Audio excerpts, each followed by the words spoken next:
श्रीमान वेंकटनाथार्य कवितार्किक केसरी वेदांताचार्यवर्यो मे सन्निधत्तां सदा हृदि रामानुजदयापात्रं ज्ञानवैराग्यभूषणं श्रीमद्वेंकटनाथार्यं वन्दे वेदान्तदेशिकं लक्ष्मीनाथसमारम्भां नाथयामुनमध्यमाम् अस्मदाचार्यपर्यन्तां वन्दे गुरुपरम्परां यो नित्यमच्युतपदाम्बुजयुग्मरुग्मव्यामोगतस्सतितराणि तृणाय अस्मद्गुरोर्भगवतोस्य दयैकसिन्धोः रामानुजस्य शरणं प्रपद्ये श्रीवत्सचिन्नमिश्रेभ्यो नमभुक्तिमधीमहे यदुक्तयस्त्रयी कंठे यान्ति मङ्गलसूत्रतां श्रीपराशरभट्टार्यः श्रीरङ्गेशपुरोहितः श्रीवत्साङ्कसुतः श्रीमान् श्रेयसे मे अस्तु भूयसे श्रीपराशरभट्टरुடைய श्रीरङ्गराजस्तवं पूर्वशतकं 58வது ஸ்லோகம் இன்றைக்கி அனுபவிக்கிறோம்.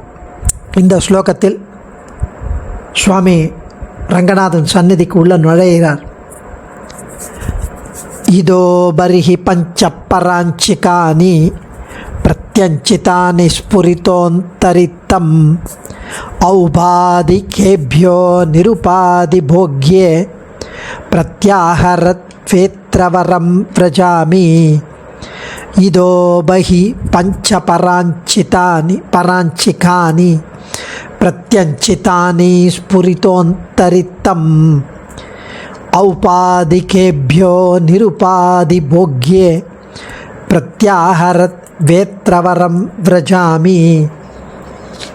அதாவது ஸ்ரீரங்கம் கோவிலில் அந்த பெரிய பெருமாள் சன்னதி, அந்த கர்ப்ப கிரகம், அது உள்ள நம்ம க்யூவில் அது உள்ள கிட்ட போய் சேவிக்கும்போது நமக்கும் பெருமாளுக்கும் நடுவில் சன்னதிக்கு முன்னாடி ஒரு பிரம்பு ஒன்று போட்டிருப்பா. ஒரு பெரிய தடி, உழல் தடி ஒன்று உண்டு. அந்த மூங்கில் பிரம்புக்கு கணயம்னு பேர். அது சேவார்த்திகள்லாம் பக்தர்கள்லாம் உள்ளே போகாமல் இருப்பதற்காக, உள்ளே நுழையாமைக்காக ஒரு தடுப்பு. யாராவது ஆச்சாரிய புருஷர்களோ முக்கியஸ்தர்களோ வந்தால் அந்த பிரம்பை கொஞ்சமாக அப்படி விட்ரா பண்ணி அவளை உள்ளே போய் சேவை பண்ணி வைப்பாள்.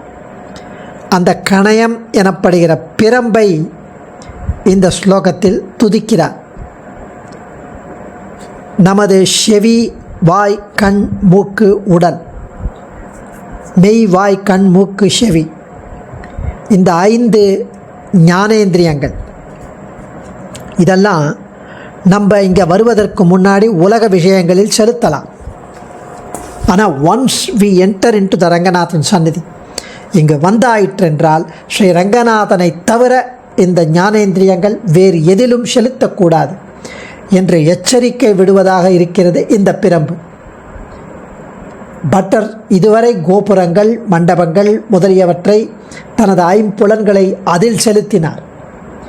இனி அதிலெல்லாம் செலுத்தாமல் இனிமே உள்ளே இருக்கும் ஸ்வயம் போக்கியனான பரம போக்கிய வஸ்துவான நம்பெருமாள், பெரிய பெருமாள் ஸ்ரீ ரங்கநாதனிடத்தில், அவனிடத்தில்தான் அந்த ஞானேந்திரியங்களை செலுத்த வேண்டும் என்று அறிவுறுத்தக்கூடிய அந்த திருப்பிரம்பை சரணம் புகுகிறேன் என்கிறார் சுவாமி. இன்னும் சொல்லப்போனால் பெரிய பெருமாளின் முன்பாக குறுக்கே உள்ள பெரிய பிரம்பை சரணம் புகுகிறார். இந்த இடத்திற்கு, அதாவது மூலஸ்தானத்திற்கு அப்பால் சென்ற பின்னர் 5 இந்திரியங்களும் உலக விஷயங்களின் பின்னே போகக்கூடாது. இந்த இடத்தில் நிற்கும் வரை 5 இந்திரியங்களும் மிகவும் உயர்ந்தவனான ஸ்ரீ ரங்கநாதனை மட்டுமே பற்ற வேண்டும். இப்படியாக ஆணையிடுவது எது?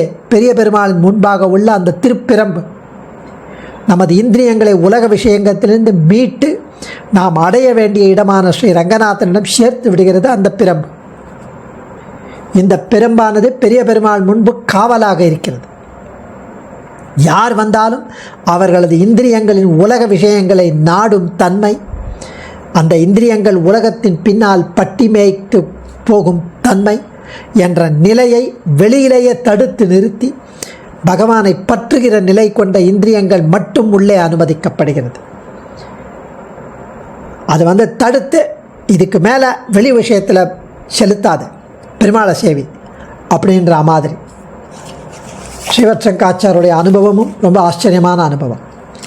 இதோ பகி பஞ்ச பராஞ்சிகானி பிரத்யஞ்சிதானி ஸ்புரிதோந்தரித்தம் ஔபாதிகேபியோ நிருபாதி போக்யே பிரத்யாஹரத் வேத்ரவரம் விரஜாமி.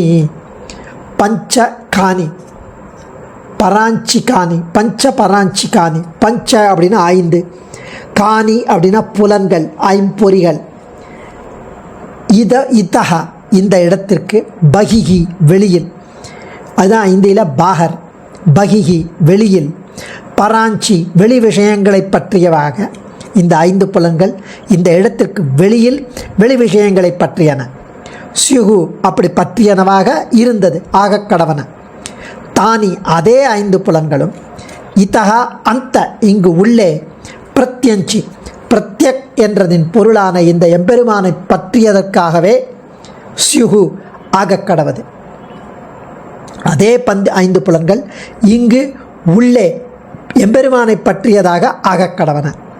இத்தம் இவ்வாறு ஔபாதிகேபியா ஏதோ ஒரு சிறிய காரணத்தால் உகப்புக்கு இடமான பொருள்களிலிருந்து, ஏதோ ஔபாதிகேபியா உபாதம் ஏதோ ஒரு சிறிய காரணத்தால் உகப்புக்கு இடமான வெளி விஷயங்களிலிருந்து, நிருபாதி காரணமே ஏதும் இல்லாமல் போக்யம் என்று உபனிஷத்தில் தெரிவிக்கப்பட்ட ஸ்ரீ ரங்கநாதனிடம், போக்யே நிருபாதி போக்யே காரணம் ஏதுமில்லாமல் போக்யம் என்று உபனிஷத்தில் வேதாந்தத்தில் தெரிவிக்கப்பட்ட ஸ்ரீ ரங்கநாதனிடம், பிரத்யாஹரத் புலன்களை திருப்பி விடுவதைப் போல, வேத்வரம் அந்த திருப்பிரம்பாலான அந்த உழல் தடியை, வேத்ரவரம் திருப்பிரம்பாலான அந்த உழல் தடியை, விரஜாமி சரணம் பற்றுகிறேன், சரணம் புகுகிறேன். மாம் ஏக்கம் சரணம் விரஜகான்னு கிருஷ்ணன் சொன்னார். சரணம் புகு, சரணம் அடை. இங்கே விரஜாமி நான் சரணம் அடைகிறேன் என்கிறார் சுவாமி. கட்டோபனிஷத்தில் ஒரு மந்திரம் இருக்கு. பராஞ்சிகானி வியத்ருணத் ஸ்வயம்பூஹு தஸ்மாத் பராங் பஷ்யதி நாந்தராத்மன் கச்சித்தீர பிரத்யகாத்மானம் ஏஷத் ஆவர்த்த சக்ஷுரமிர்தத்வமிஞ்சன்ன. அந்த கடோபனிஷத் மந்திரத்தை அடி ஒற்றி இங்கே இந்த ஸ்லோகம் வந்திருக்கு. பராஞ்சிகானி வியத்ருணத் ஸ்வயம்பூகுன்னு அங்கே கடோபனிஷத்தில் மக்களுக்கு உடலில் உள்ள கண், காது, மூக்கு, நாக்கு, உடல், மெய், துவக் அதாவது தோல் முதலான ஞானேந்திரியங்களை, முதலான புலன்களை பகவான் வெளிநோக்கு உடையனதாகவே வைத்து நம்மை ஹிம்சிக்கிறார். கர்ம வினைகளால், கர்ம வாசனையால் நம்மை மீண்டும் மீண்டும் இந்த 5 புலன்களை மாட்டிண்டு பகவான் நம்மை வெளிநோக்கு உடையதாகவே வைத்து இந்த புலன்களை நம்மை ஹிம்சிக்கிறார், சம்சார பந்தத்தில் அழுத்துகிறார். பத்தர்கள் நுகரும் இன்பமும் துன்பமே இல்லையா? நம்ம இன்பம் நினச்சிட்டு இருக்கோம், அது துன்பம்தான். சரீரத்தின் உள்ளே இருக்கும் பரமாத்மாவை காண ஒருத்தருக்கும் தோன்றவில்லை. அவன் என்ன செய்கின்றான், இவன் என்ன செய்கின்றான் என்று வெளி மனிதர்களை பற்றிய சதா எண்ணி வருகிறான். நான் இருக்க வேண்டிய முறையில் இருக்கனா, என் உள்ளே உரையும் எம்பெருமானின் ஆணைப்படி நான் நடக்கிறேனா, சாஸ்திரத்தின்படி நடக்கிறேனா என்ற உள் உணர்வுடன் எண்ணி பார்ப்பதே இல்லை நாம். ஸோ இந்த கடோபனிஷத் மந்திரத்தை கொண்டே வேதம் தமிழ் செய்த மாறன் நம்மாழ்வார் திருவாய்மொழியில் 5ஆம் பத்து 1ஆம் பதிகம் 5வது பாசுரத்தில், கண்ணபிரானை விண்ணோர் தொழும் கருமாணிக்கத்தை அமுதை நன்னியும் நன்னகில்லேன் நடுவே ஒரு உடம்பிலிட்டு திண்ணம் மழுந்த கட்டி பல செய்வினை வன் கயிற்றால் புன்னை மறைய வரிந்து என்னை போர வைத்தாய் புறமே என்கிறார். கண்ணபிரானை விண்ணோர் தொழும் கருமாணிக்கத்தை அமுதை நன்னியும் நன்னகில்லேன். விண்ணோர் பரமபதத்தில் இருப்பார்க்கு கரிய மாணிக்கம் போல மதிப்பானவன் அவன். கண்ணபிரான் கண்ணனாக அவதரித்து நமக்கு உபகாரம் செய்பவன். அமுது இப்படி எங்கும் போக்கியமான உன்னை நன்னியும் மனச அனுபவத்தினாலே அனுபவித்தும் அவ்வப்போது நேர்ந்த கர்மாவிற்கு இணங்கே நடுவே ஒப்பற்ற கொடிய உடம்பில் பிராகிருத சரீரத்திலே என்னை புகுவித்து இட்டு பல செய்வினை வன்கயிற்றால் அழுந்த திண்ணம் கட்டி பல செய்வினை நான் செய்த பல பாப்பங்களாகிய வலிவான பாசக்கயிற்றினாலே நான் தேகத்திலேயே அமிழ்ந்து கிடக்கும்படி திண்ணம் கட்டி திடமாக கட்டி புண்ணை உடம்பில் உட்புறம் உள்ள விரணங்களை அந்த ரணங்களை வெளியிலே தோன்றாதபடி தோலினால் மூடி என்னை உனக்கு அடிமை செய்வதற்காக இருந்த என்னை புறமே போற வைத்தாய். உன்னை விட்டுவிட்டு பிரகிருத்தியிலேயே நீடித்திருக்கும்படி வைத்து விட்டாயே என்று அரற்றுகிறார். விண்ணோர்களுக்கு தன் அனுபவத்தை அளிக்கும் வகையில் மண்ணோர்களுக்கும் அருள் புரிய வேண்டும் நீ கண்ணன் போன்ற அவதாரங்கள் செய்து அப்படி அனுபவம் அளிப்பவன் எனக்கு மானச அனுபவத்தை அளித்தாயே. எப்போ பாக்ய சம்ஸ்லேஷம் வரும், வெளியில் எப்போ கிடைக்கும்? அதுவும் இந்த பிராகிருத உடம்பிலே உடல் வேறு நான் வேறு என்று அறிய மாட்டாதபடி இதிலேயே அழுத்தி ஒரு கால் விவேகம் பிறந்து விடுமோ என்று நினைத்து வலிய கயிறுகளை கொட்டு திடமாக கட்டுவதும் செய்து வந்தால் எப்போ நான் உன்னை பெறுவேன்? இப்படி என்னை கட்ட கயிற்றுகளை கொடுத்தவன் நானே. நான் செய்த வினைகள் தான் தாமே கயிறுகளாய் நிற்கிறது. கர்ம வினை இது ஒரு புறம் உண்மையாக இருந்தாலும் அச்செயல்களிலிருந்து கிளந்த சங்கல்பங்கள் தாமே விளைகின்றவையாக இருந்தாலும் அந்த செயல்களை செய்விப்பவன் நீயே ஆனதால் வேண்டும்போது அந்த வினைகளை ஏதே ஒரு எக்ஸ்கியூஸ் வச்சுண்டு வியாஜ்யத்தை உண்டாக்கி விலக்குகின்றவனும் நீயே ஆனதால் நீயே என்னை கட்டி வைத்தாய் என்று நான் சொல்ல வேண்டியதாய்விட்டது. இப்படி ரொம்ப அழகாக ஆழ்வார் அருளினதை அடிப்படையாக கொண்டது இந்த பட்டருடைய ஸ்ரீசுக்தி. மேலும் இதுவரை திருக்காவேரி பற்றி சொன்னார், சந்திர புஷ்கரணியை சொன்னார், கோபுரங்களை சொன்னார், பிராகாரங்களை சொன்னார், மண்டபங்கள், ஆழ்வார்கள், ஆச்சாரியர்கள், சந்நிதிகள் முதலான வெளி விஷயங்களை அருளினார்.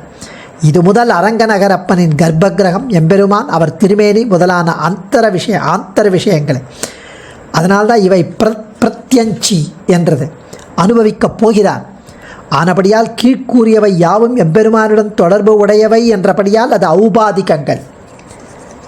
ஔபாதிகங்கள்னா ஏதோ ஒரு சிறிய காரணத்தால் நம்முடைய உகப்புக்கு இடமான பொருளாக இருந்தது.